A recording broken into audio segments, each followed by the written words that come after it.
everyone please rise and join me in the Pledge of Allegiance? I pledge Allegiance to the flag of the United States of America and to the republic for which it stands, one nation, under God, indivisible, with liberty and justice for all.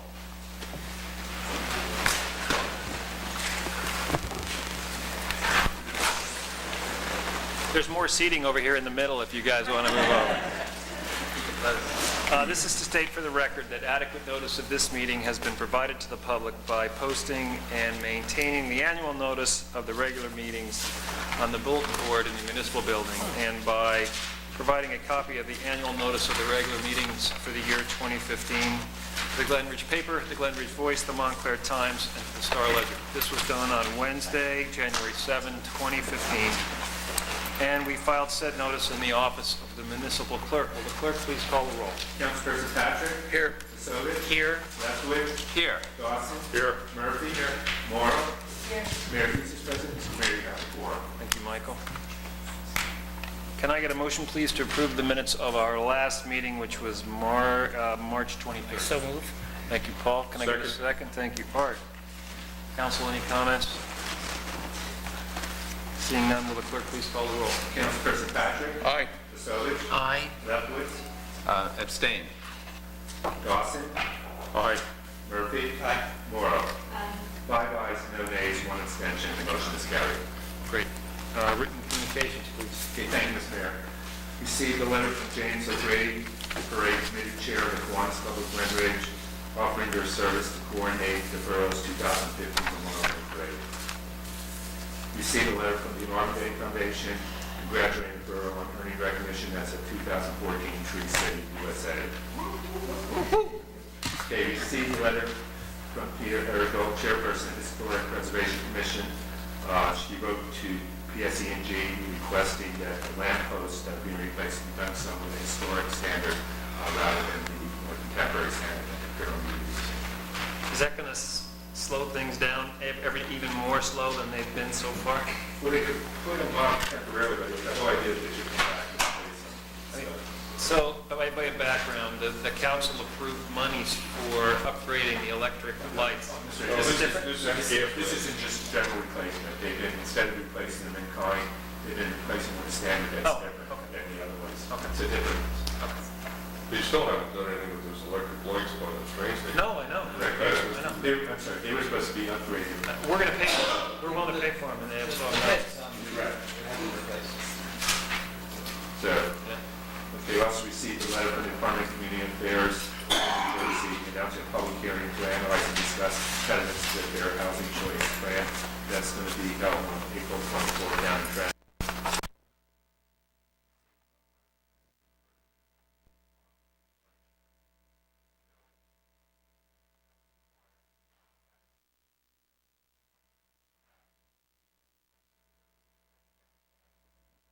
And then finally, received the annual notice from the County of Essex Department of Public Works under mosquito control notification. We have a copy of the plan in the office, and it'll be on the website in the Public Works section. That includes correspondence. Okay, great. Okay, so we have our Shade Tree Commission is here, I think, tonight.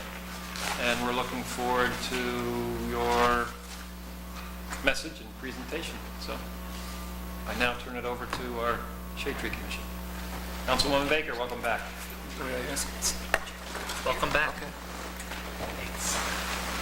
I have my entire Shade Tree Commission here tonight, and I think that's worth noting. It is. I have Larry Stover, Larry? Sally Ellison, who's the Sally. Vice Chairman, Eric Hannon, Eric. and Andy Gillespie. Andy, hi.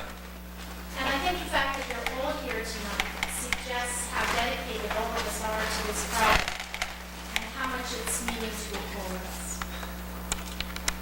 I'm assuming most of you know that in 1909, the town of Glen Ridge hired John Nolan to develop the town. And what you may not know is that John Nolan was a landscape architect. And the reason they chose Nolan was because integral to their thoughts was that the borough be preserved as what they called a residential park. And important in that concept was the planting of major street trees. In 1910, a shade tree commission was formed to undertake the project. And they started by planting trees from Watchung to Bay Avenue along Ridgewood Avenue. They wanted to make a splash. And of course, we know they did. Those are the marvelous pinos that we still are the iconic image of Glen Ridge. Well, over the years, they did their job almost too well. The entire town was planted, and in 1941, it was felt that there was no more need for a shade tree commission, and it was disbanded. The town continued pretty well until about 15 years ago, when things suddenly turned around. We began to lose street trees in an enormous number, averaging something like 60 per year. And we were not only losing our old oaks and older trees, but we were also losing our maples, some of them only 15 to 30 years old. So it became a major crisis situation. Because of the generosity of the council, the current Shade Tree Commission has the opportunity to do what that original Shade Tree Commission did and replant this town property. We have, I think, many more challenges than that commission had, because modern life is not easy on shade trees. The average shade tree in New Jersey lasts for only 8 years. Now, hopefully ours will last much longer. But of course, you have road pavings, road salt, soil compaction, narrow planting strips, air pollution, weed whackers, power mowers, all of them affecting our trees. So, the reason tonight is so important for all of us is we are presenting to you a master plan by which the town can be properly replanted. We're replanting 1,000 trees in 5 years. We've got to get it right, because this is our legacy, just as the last planting of the early part of the 20th century was that Shade Tree Commission's legacy. So I would like to present to you Dave Lusberg, who is a landscape architect with Arterial in Montclair. He will present you our master plan. Welcome, Dave. Welcome.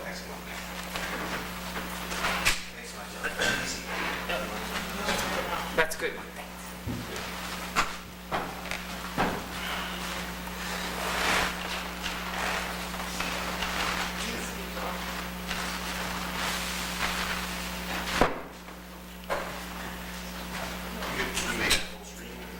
Not with the PDF.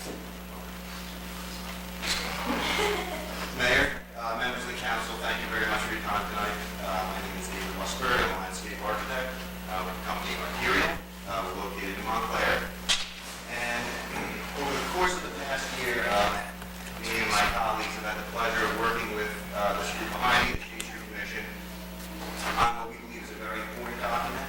A lot of time was put into this, and a lot of sort of blood, sweat, and tears of this group was put into this document, and I think we're very proud of it, and we believe that it's a great document for the borough, and hopefully a guiding document for the future of planting trees in the borough. So this is the Community Forest Master Plan for the borough of Glen Ridge. And I was going to speak a little bit about the history, but that was done so well before me.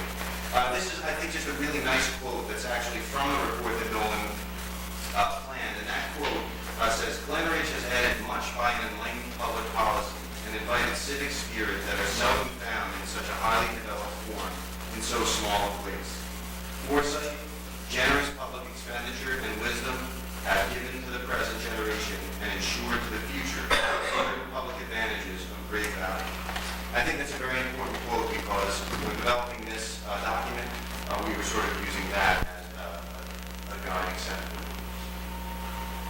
So some of the goals that we set out for on starting the document, one was to preserve the borough's historic character by planting and caring for its fallen shade trees.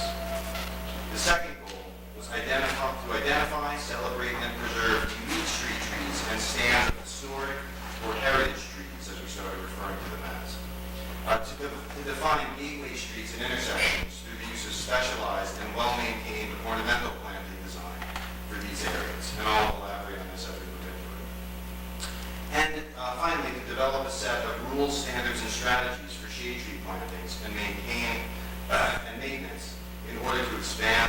canopy throughout the borough. So the first chapter of the master plan is the legacy we've inherited, and this is a brief look at the existing conditions of the shade trees throughout the borough. Now, before we started the master plan, a thorough inventory of every single shade tree in the borough was taken, its location, its species, its size. So we used that as a basis, and that was all done with GIS data, and so we were able to really use that and dig in on some of the information that was in there. So, go ahead, Mike. So a few of the key things that we sort of drew from it. First, you can see in this upper left-hand corner, the top 10 species of trees found in the borough. And you can see this top line, each one of these trees signifies 50 trees in the borough. So you can see that the top line is one single species, pin oak, and that is almost 17% of all the trees in the borough. And overall, 10 tree species occupy 80% of the trees throughout the borough. Now that's important to note because there's actually a tipping point where you could have too many of the same trees and you become at risk for things like diseases that can spread quickly through the same species. The second thing to note is that nearly 40% of all large shade trees throughout the town have outgrown the planting area. So we define that as roughly 80 to 90% of the planting length. So you know those trees throughout the town that are sort of starting to spill over onto the sidewalk, into the curb. So you can see here, this is the percentage of large trees. 20% of the trees in the town have over 30-inch diameter at breast height. So at your chest height, over 30 inches, that's a very large tree. So 20% of the trees, unfortunately 40% of those are outgrowing their planting.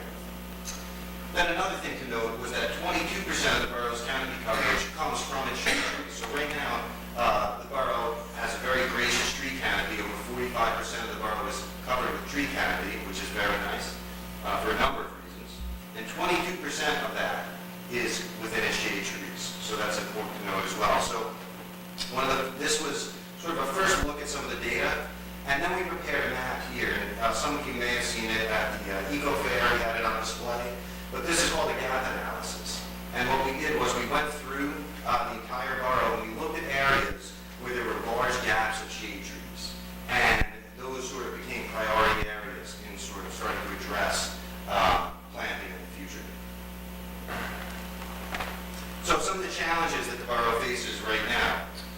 First was that currently there was a lack of a defined planting strategy.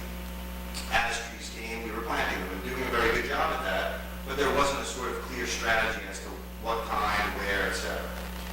Some residents have developed an aversion to shade trees near their homes for obvious reasons. There's been some storms, some trees have fallen down, and people get nervous about that. A population of large shade trees are reaching the end of their life cycle. Trees don't live forever, so when they get older, all those large trees are eventually going to start dying off, and we have to think about how we planting for the next generations. The heavily planted single species of oak and maple that I mentioned earlier. And then finally, the planting condition. In a number of areas throughout the borough, there's a very narrow planting strip between the sidewalk and the curb. That leaves some limited space for planting shade trees, so we have to start thinking of some other more creative solutions. What's the status of the trees on Ridgewood Avenue north of Bay? They're county trees, right? That's a county, it is a county road, so Yeah. anything done there has to be coordinated with the county. Do they have the ultimate authority on it, or does the town have any say? Mike would actually, I would defer think that they question would. to Mike. I think they, Okay, so continuing this legacy, so we started looking at what steps are we going to take to make sure that future generations enjoy the same beautiful streets that we enjoy today. So first was maintaining the historic character. Second was celebrating the heritage trees, what we refer to as the heritage trees, those big special trees or those special stands of trees throughout the town. Highlighting gateway streets and intersections, and then guiding future shade tree planting. So go ahead, Mike. So maintaining the historic character, one of the interesting things that we noticed when looking at the streets and then also looking at the planting patterns was that there is that park-like character that no one referred to, and it's most evident in the center of town around the Glen. You could feel, when you look around, you can see that the shade tree planting is looser, it's a little more park-like feeling, and as you move north and south, it becomes a little more uniform.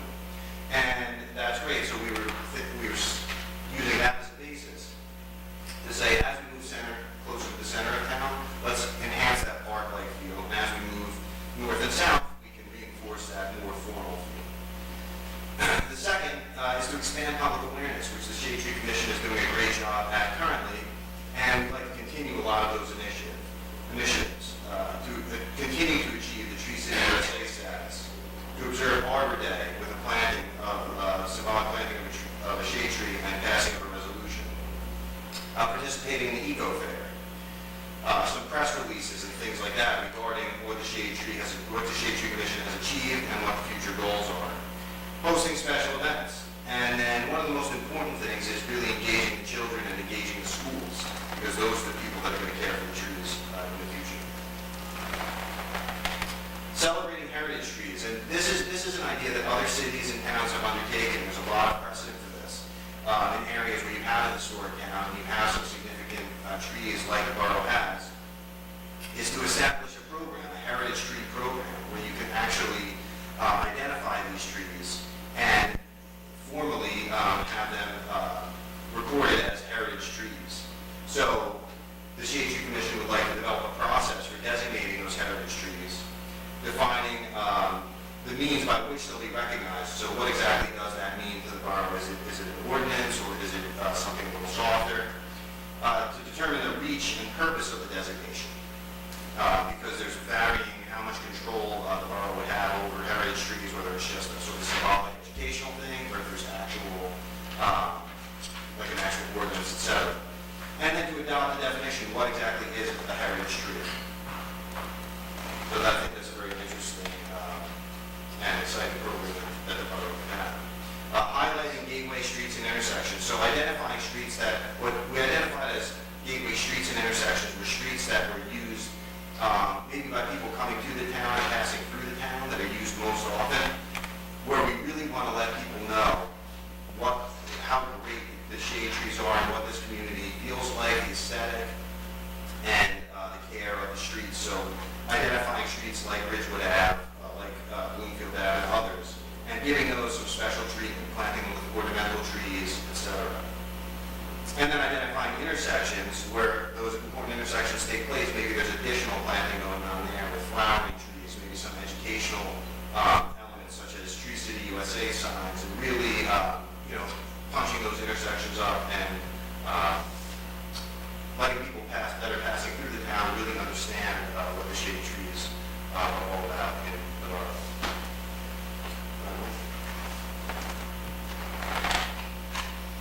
Then there's guiding future shade tree planting, and this is probably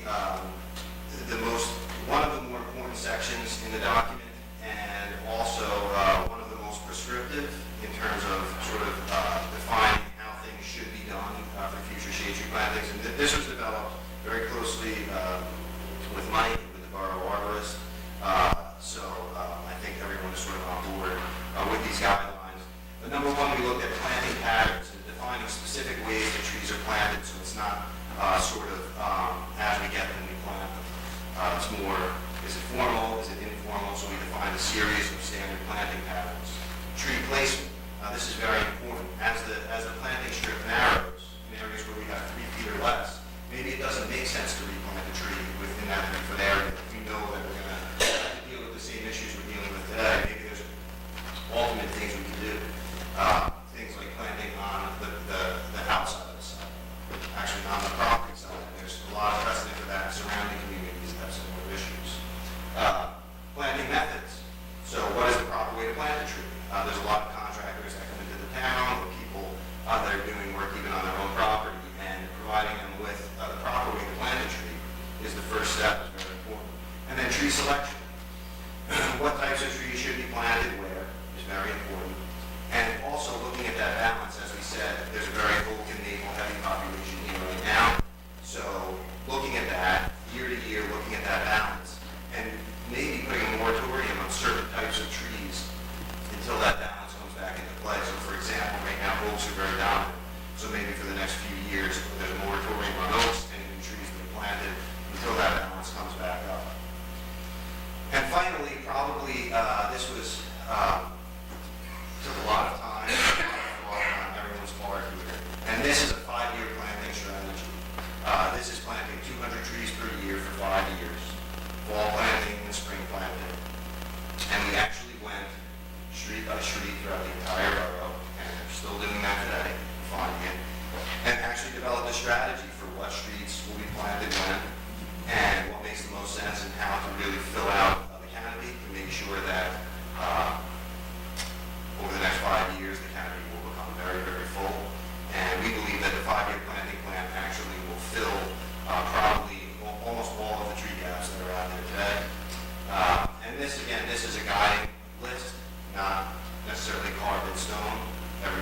be updated, every season this will be updated. So this was the final piece of the document. That's a great picture. Thank you very much. Yeah, this is the history of the Shade Tree Commission. Thank you very much. And I also want to just extend my thanks to the Shade Tree Commission for giving us the pleasure of working on this with you. And if there's any questions, we're happy to answer them. I have a question. Elaborate a little bit more on what you mean by heritage tree.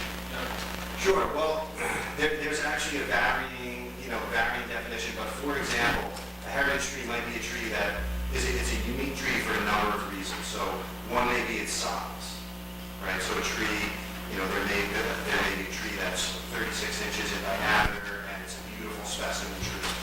So we can identify that tree and have that named heritage tree. And maybe, some of the things we've discussed is maybe there's a list of heritage trees and where they're located in town, so that if people want to become educated on it, you can go around and look at all these beautiful trees. Like the Dutch elms in front of the black. Exactly. I mean, and then we even identified what we started to call heritage stands of trees. And I think, like, for example, I think Carteret was one. There's a handful of streets, I think there were 6 or 7 corridors that we looked at where there were just these beautiful stands of trees that maybe on their own, each individual tree maybe isn't a heritage tree, but the stand itself is. And it's very, very impressive, and I think that people that are coming to the borough, if there was a website or some educational material, people would go around and look at these trees, and they're really that impressive. So that's the idea. Cities have taken this very far in one direction or the other. In some places, they have ordinances protecting trees. It's a little bit like designating a property as a historic property. It could. I wouldn't want to use that comparison because that scares people sometimes, but it could be considered something like that, or it could be simply an educational tool. So it could be, like I said, putting some protection on a tree, like a historic property. If you want to have this pruned, you have to, come from the Shade Tree Commission or whatever it might be. Or it could be simply an educational tool. But I think one of the important things is once we start designating trees as heritage trees, it puts a certain level of importance on them. And then when a contractor comes in and starts ripping up the sidewalk, everyone is going to recognize that and say, wait a minute, let's be extra careful. This tree is, 90 years old. We're not going to have another tree like this. Let's take care of this one. So I think that's really the idea, is bringing attention to it. One thing that I thought was absent from the presentation, which was excellent, by the way, was enforcement with regard to weed whacking and killing off a lot of the new plantings that have gone on in town. Right. That enforcement without telling landscapers, even homeowners, that if you do use a weed whacker when creating a young tree, you're going to kill it. Right. You see so much of that, even at Green Gardens, the cherry trees, or the cherry trees that were planted at Carteret. Public Works is good at doing just that. So, I think without some sort of enforcement, your lofty goal of 100,000 trees will be short-lived, because trees won't. Right. So, I think about that. I think that was actually Well, one of that would be our domain rather than his domain. I think we have some information that might ease your mind.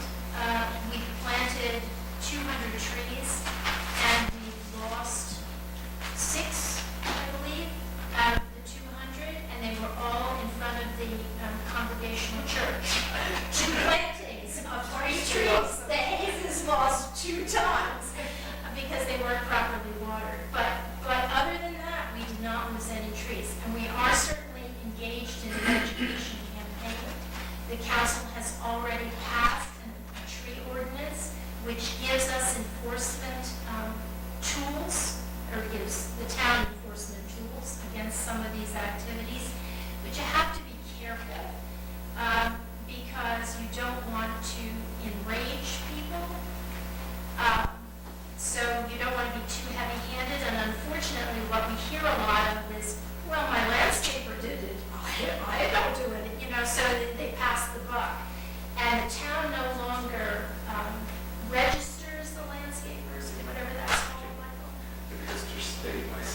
Yes, they're state licensed, so that's been a problem. But nonetheless, we continue. There was, Mike put a notice on Facebook this morning reminding people with proper mulching of their trees.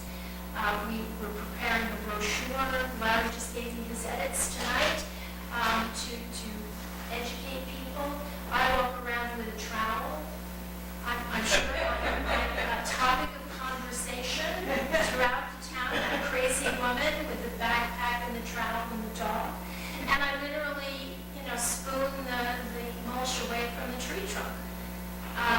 But I don't think we're going to lose our trees to that. I really think that people can be educated. I think we're making efforts and strides, and I'm not pessimistic about the trees.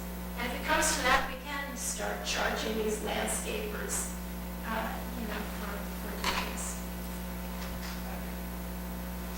The only thing that I was going to add to that was that, just in reference to the master plan, in that section, there are those guidelines for those particular things, for proper mulching, Right. proper care, et cetera. So hopefully at this point, that information's in the brochures, but people can also be. By way of perspective, so if you remember back years ago, the borough would receive fruit trees, right, from Glen.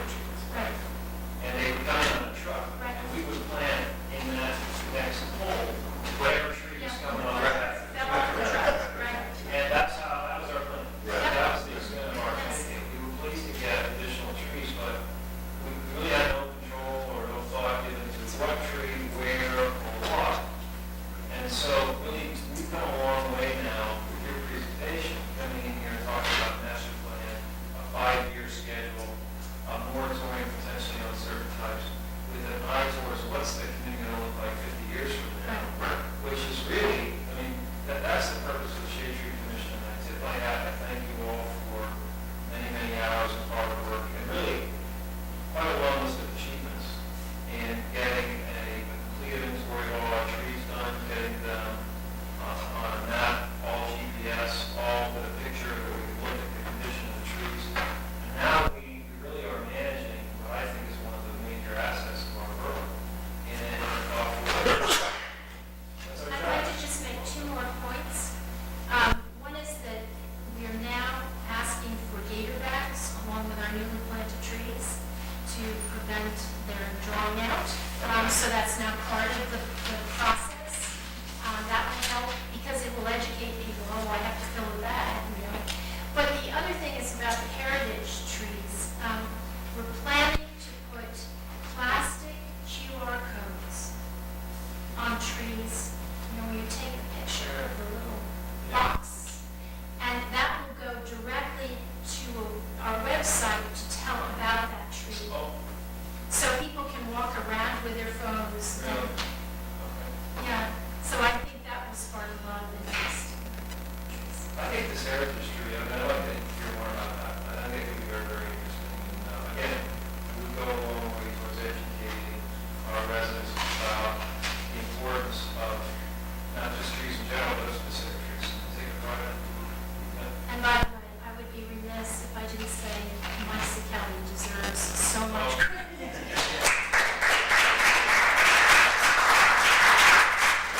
other person not here is Tim DeLorme, who Yes, Yes. yes. headed a lot of focus off on that.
That was a great report.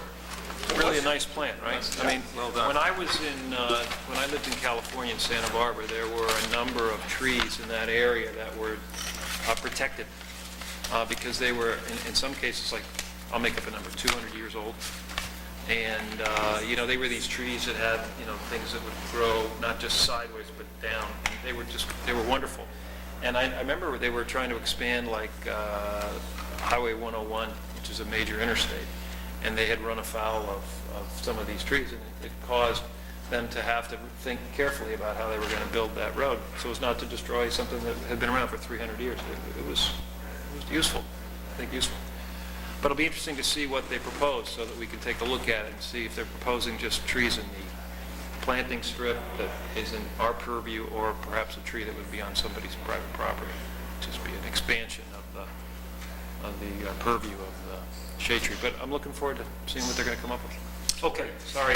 We have a couple other visitors. Kathy, do you want to come up and speak?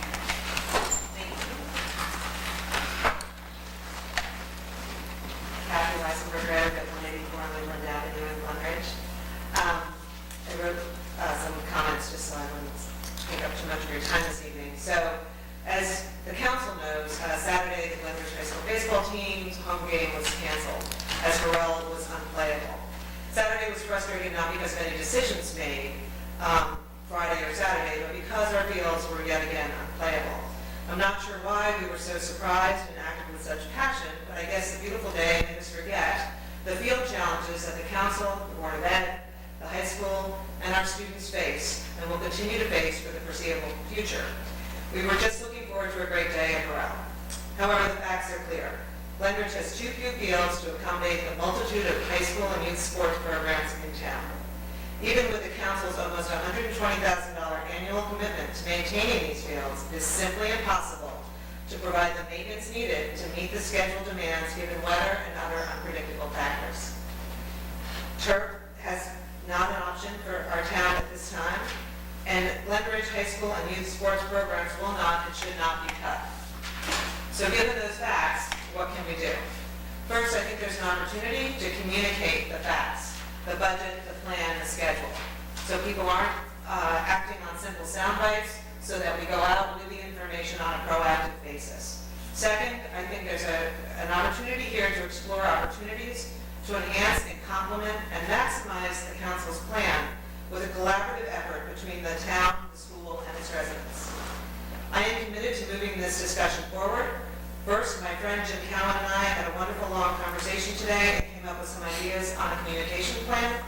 Second, over the last 48 hours, I've been gathering a lot of could-we tries from various constituents, and I would appreciate the opportunity to explore some of these with Jim and or Councilman Murphy to understand what may or may not work and communicate those out as well.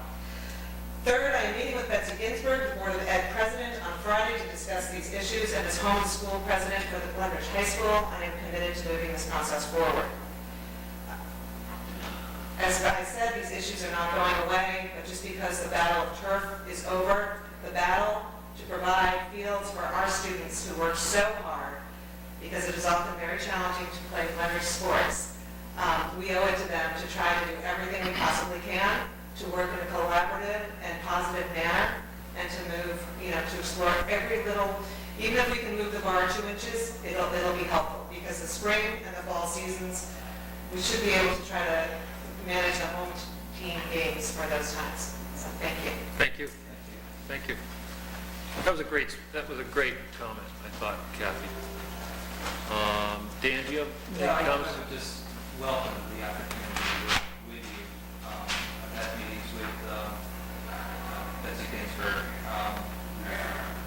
We're trying to come up with alternative solutions, and more heads on this, the better. And I thank you for your comments, and I thank you for your connections. Yeah, and I appreciate you recognizing the fact that the council fights the fight pretty much on a daily basis, along with our administration, to try and keep our fields in a state of good repair and available for our athletes to play on. We certainly do not want to cancel any kind of events of any nature. We want our kids to play. That's why we're here. And, you know, we have a big project going on at Washington Field. Significant amount of money, significant amount of effort and coordination with 2 other governmental entities to get that built. We continue to spend large budget dollars every year to keep our fields playable. You know, it's a little early in this period of time. We can't really even get sod this early in the season, and you certainly can't plant grass this early in the season. It won't germinate, and it's too cold at night. So we appreciate your passion, and we appreciate your coming out and saying nice things, and we'll continue to work very hard to try and present our student athletes and anyone else with fun places to play. So thank you. Art. I'd like to comment that there's been 2 attempts to get artificial surface fields on Corral and in Carteret. It was 3. And what was said at the time, the first time, was how much it was going to cost, and the second time was how much it was going to cost. And there was bad information put out by the people that were against it about how much it was going to cost. You know what, we don't need to go down that road. I mean, we're trying to move forward, we're being positive. I think the turf issue is, for the moment, it's off the table at our route, but there are plenty of things that we can do collaboratively. You know, we've engaged Rutgers, and we are implementing their report. You know, there isn't a person here in this council who's not familiar with the turf wars, so-called, and Well, something new. moving forward.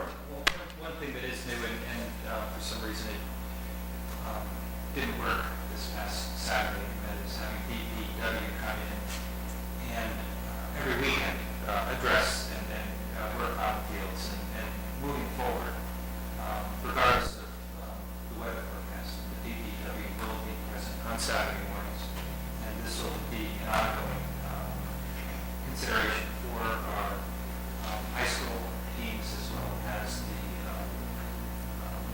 the other teams that do use our fields. We don't care. I mean, geez, we're all.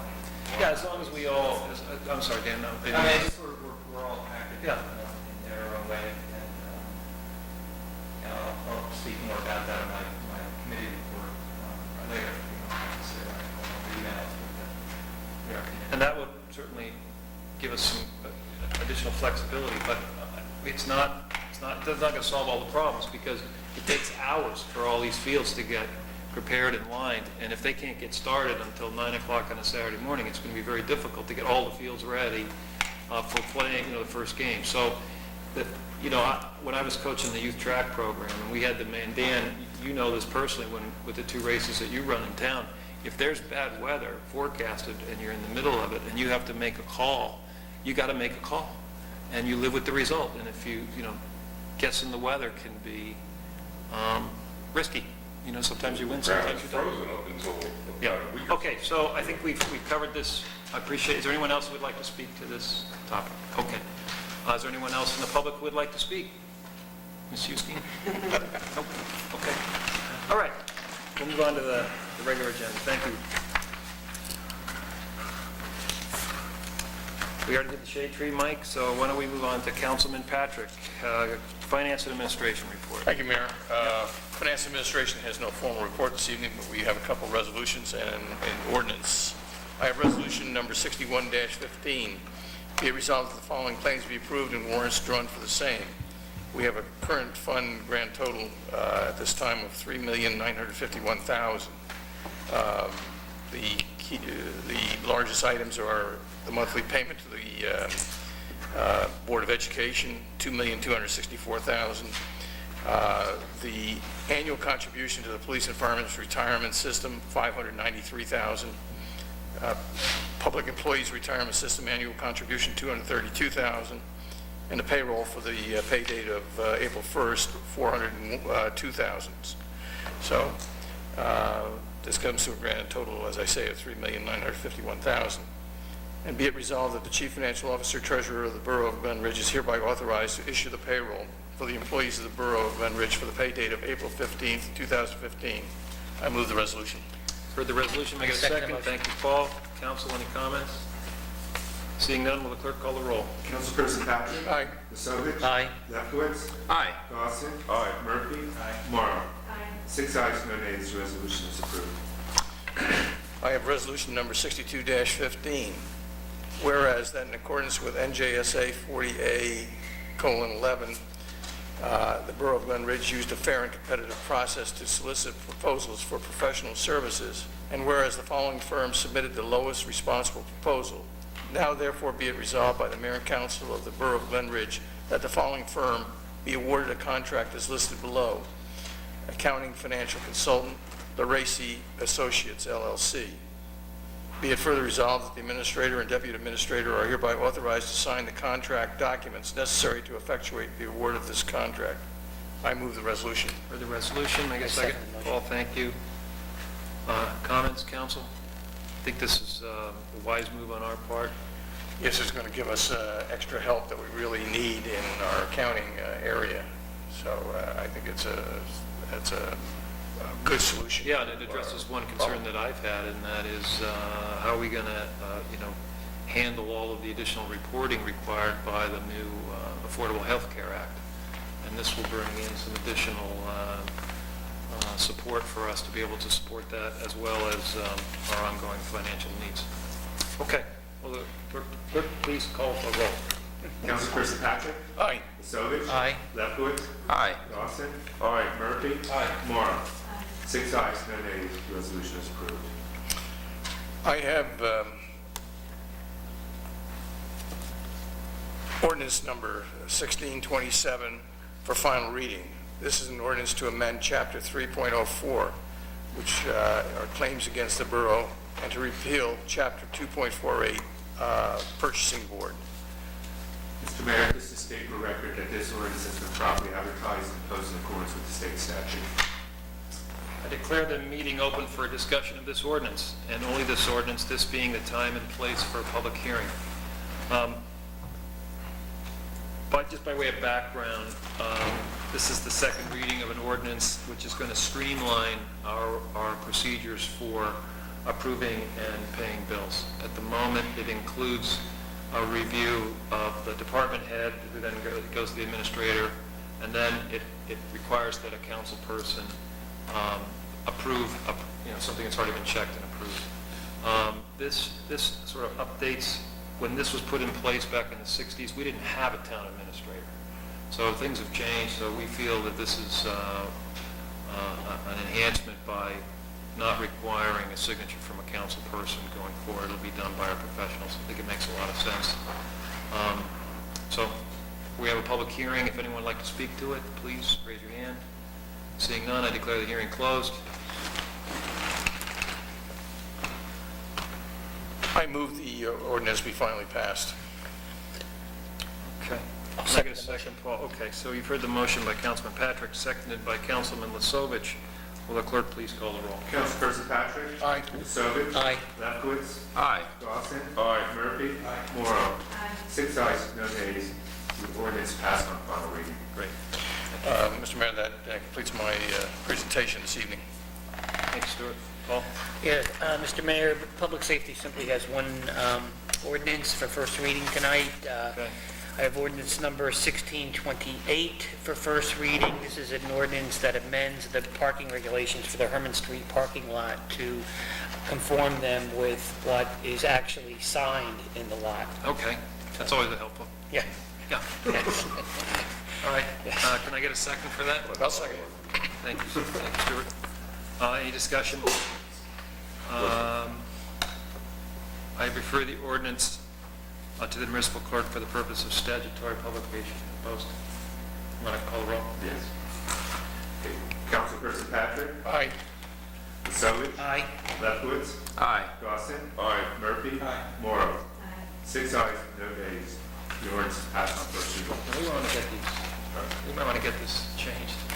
Yeah. Okay, very good. Thank you, Mr. Mayor. I have nothing further. David?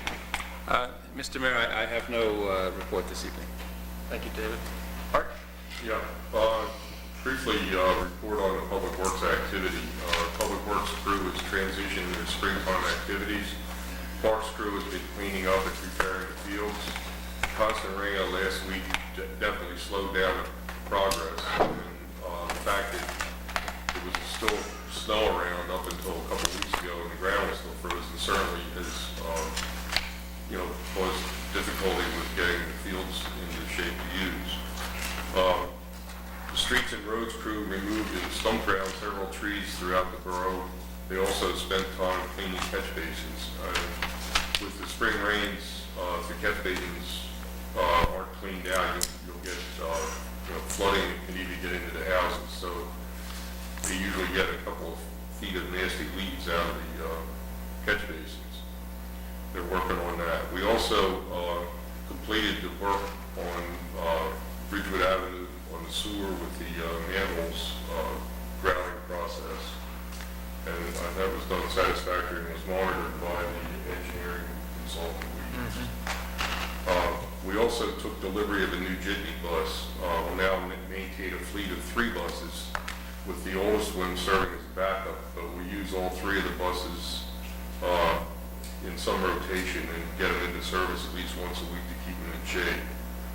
So that'll give us a lot more flexibility. If we do have one that needs repairs, we don't have to try to scrounge up another vehicle.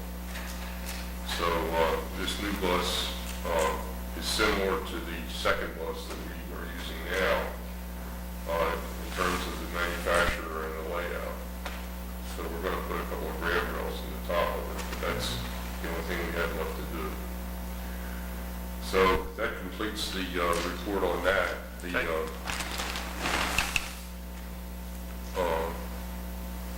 see if I can get this thing to give me the agenda now. I'm not sure it's going to cooperate. You give me the agenda and I'll read off the...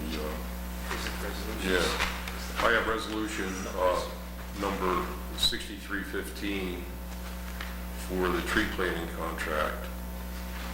And the Borough of Glen Ridge sought the planting of 76 street trees in accordance with NJSA 40A. That sequence, the borough used fair and competitive bidding process to solicit proposals. Hillcrest Farms was the lowest bidder in the amount of $25,668. Be it resolved that the mayor and council of the borough of Glen Ridge, the Hillcrest Farm be awarded the tree planting contract. Further resolved that the deputy administrator and deputy administrator are hereby authorized to sign contracts necessary to effectuate this contract. Okay, you've heard the resolution, make it a second. I'll second that. Thank you. Council, anyone? Any comments? Seeing none, will the clerk call the roll? Councilperson Patrick? Aye. Sovich? Aye. Lefkowitz? Aye. Dawson? Aye. Murphy? Morrow? 6 ayes, no nays. The resolution is approved. I have resolution number 6415.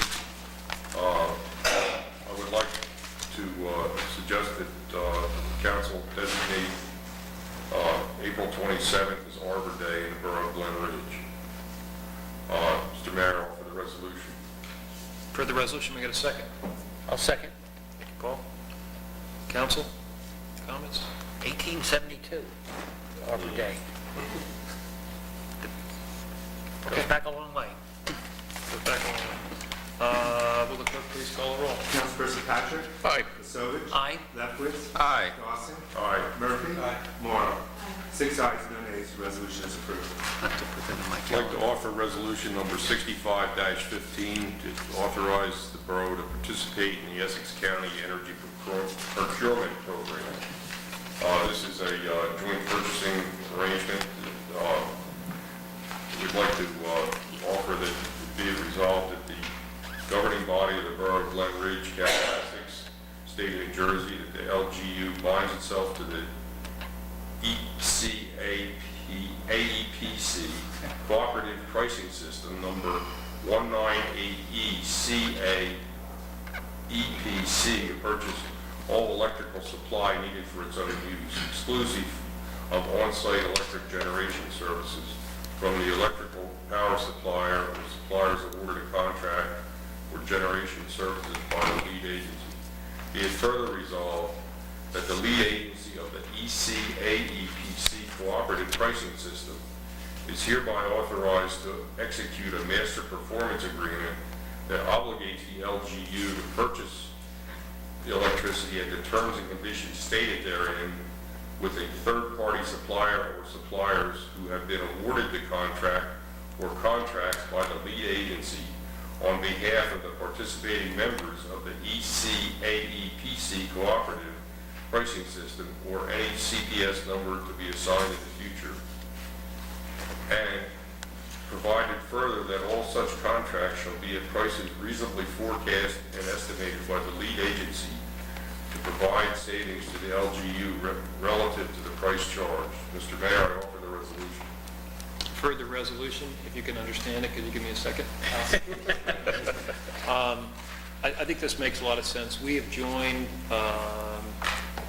and it's been beneficial for us, various larger purchasing units when it comes to buying commodities.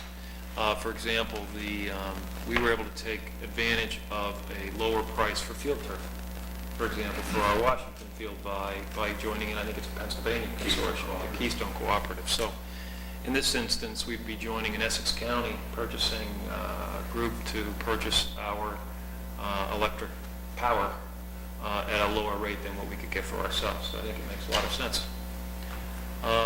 Any other comments? No.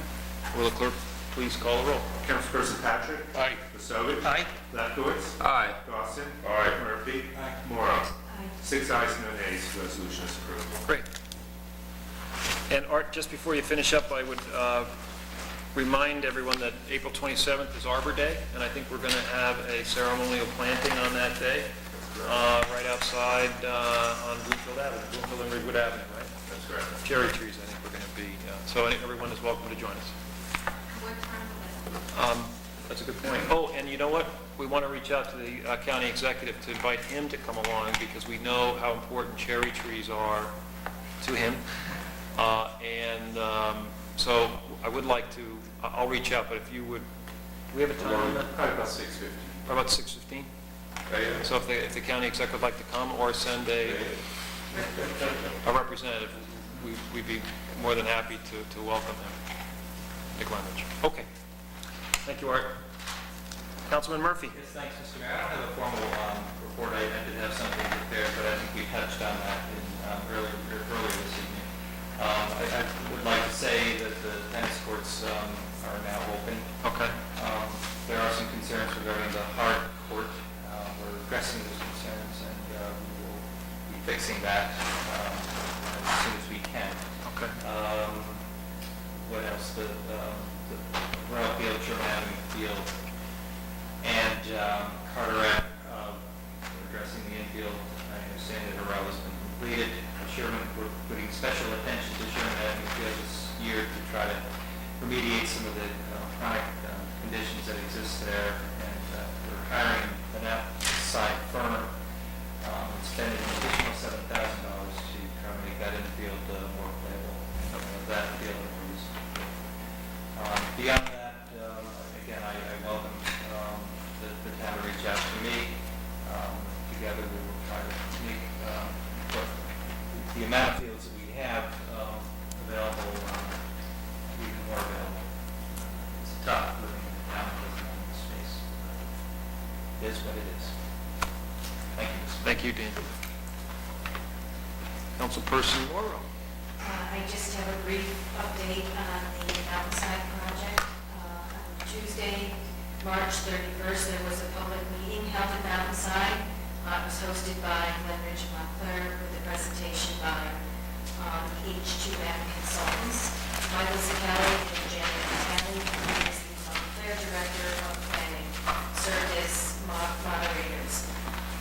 They essentially presented the overview of the study, the H2M Consultants, that they are now conducting for the two municipalities. They are studying the site that the hospital has designated for proposed medical offices. It was generally, I think, an overview and an introduction to the public, just to let them know that this is a very beginning stage It was essentially done at the request of the boroughs to protect our borough and Montclair in an attempt to create kind of a master mini plan for the site. And in that sense, it would give the residents of both towns an opportunity to have input and help control what the entire project will be at its conclusion. At this point, they are studying the site. They expect to issue a report sometime. They projected to end of the month. At the time the report is completed, there will be a presentation and an open public meeting. I believe it's tentatively scheduled for, did you say Monday, May 18th? And that would be a joint meeting, a presentation to the planning boards of Montclair and Glen Ridge, and that would be an open public meeting. There'll be more, I'm sure that will be confirmed once the report is actually issued. Right. But the meeting I thought was very well attended. There were residents of Glen Ridge and Montclair voiced concerns. You know, clearly there is a history and a relationship there, but I do think that by having this opportunity to present in the manner in which it was presented, it was clear that the local governments are concerned, and they do want the residents to know that they have a voice and an opportunity. Anything else? And I think there were many members of the planning board there, and council too, council people as well. The planning board is meeting this coming Wednesday. They will continue that discussion on the proposal to amend zoning width requirements with respect to lot widths and certain sections of Ridgewood Avenue. This discussion was introduced in the last meeting and will continue. And I think that's it. A lot going on in the planning board. Yes. I think that what was most informative for me at that meeting was that they really went into, and if you were there for the proper purpose, they were there to explain the difference between an area in need of redevelopment versus an area in need of rehabilitation versus zoning. Right. And I thought that it gave everybody a very, very good foundation about the pluses and minuses of moving in one direction or another. And certainly there are tremendous advantages to the borough to go, if we went that way, in declaring it an area in need of redevelopment. There are just a lot of pluses, and I think that it was a very, very good primer, if nothing else. Right. I think it cleared up perhaps some misconceptions as to what the study was all about, and as fast it was being conducted, and what the main objectives were. Well, I think if they continue that when they get to phase 2 and phase 3 and position everybody properly, I think that it's going to make the whole process somewhat more understandable and straightforward, and take a lot of the questioning out of it. I thought it was a great job. Great. Okay. That's it. Report of the administrator? Big thank you, Mr. Mayor. When we started construction on Essex Avenue, we installing storm sewer, which will be followed by new curbing, driveway aprons, and finally paving. So it's going to be probably about a 2-month project. 2 months, okay. Weather permitting. Right. It's because It's a long project. it's a complete rebuild. It's a $1.1 million project. Yeah. So it's a long way. We had to wait 2 years to get funding from DOT for this project.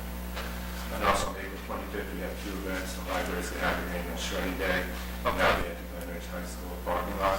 And we'll also be sponsoring the Glen cleanup and community at the depot. And the Glen also at 9 o'clock. And that's April 25th? Both on April 25th. Okay. Both start times are 9. Start times are both events at 9 a.m. So shredding at the high school and cleanup in the Glen. That's good. Great. Cleanup of the Glen is the 25th. It is. Okay. Counselor? No report. Chief? Thank you, Mr. Mayor. Just 2 quick things for everybody to remember that the 15th is the deadline for registering your alarm, and Borough Hall was kind enough to do a very simple drop-down. It's free, and it really assists the police department in keeping our alarms in order. We respond to quite a few alarms, whether they're false alarms or being generated for an emergency, but it assists us too in stopping the response time when officers could be busy with either another emergency or some other type of proactive activity. And also, the Public Safety Committee on Monday night swore in a new female police officer, Luana Holly, who you'll see out on the day shift. She came to us from the East Orange Police Department, and we'll be welcoming her at a future council meeting for a ceremonial swearing-in. Thank you again for that. We're very happy to have her. Great. Thank you, Chief. Mike, any new or unfinished business? No, Mr. Mayor. Okay, are there any additional comments from the public? Seeing none, Paul, do you Move that we adjourn. Okay, can I get a second? I'll second. All in favor? Aye. Any opposed? Thank you for coming, meeting's That's the most adjourned. important second. Here you go, Mike.